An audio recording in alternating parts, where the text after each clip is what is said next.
મકર સંક્રાંતિના તહેવારને હવે થોડા જ દિવસ બાકી રહ્યા છે, ત્યારે સુરતમાં પતંગ બજારનું મુખ્ય હબ ગણાતું ડબગરવાડમાં મોડી રાત્રે પણ પતંગ રસિયાઓની ભારે ભીડ જોવા મળી હતી.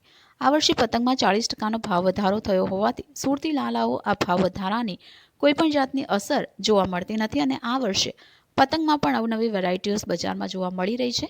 ડબગરવાડમાં પતંગના સ્ટોર પર પતંગ રસિયાઓની ભારે ભીડ પણ જોવા મળી રહી છે અને ગમે એટલી મોંઘવારી વધે પણ સુરતી લાલાઓ તહેવારની મોજ માણવાનું ચૂકતા નથી. આને જ કહેવાય સુરતના સુરતી લાલાઓ.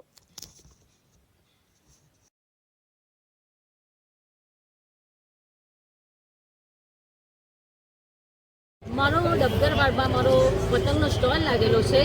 આ વખતે ઘણી વેરાયટી જોવા મળે છે ડબગરવાડમાં અને પતંગમાં પણ ઘણી વેરાયટી છે, પણ પતંગમાં 40% ભાવના વધારાને કારણે પણ એટલો જ ઉસારો જોવા મળે છે.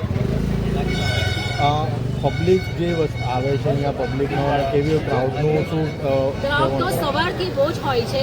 પબ્લિકને કોઈ મોંઘવારી પણ નથી લાગતી કે કંઈ જ નથી લાગતું અને પબ્લિક એટલું જ આ તહેવાર એકદમ ફાઇન રીતે ઉજવવા માંગે છે અને સારી રીતે આ તહેવાર ઉજવે છે. ઓકે.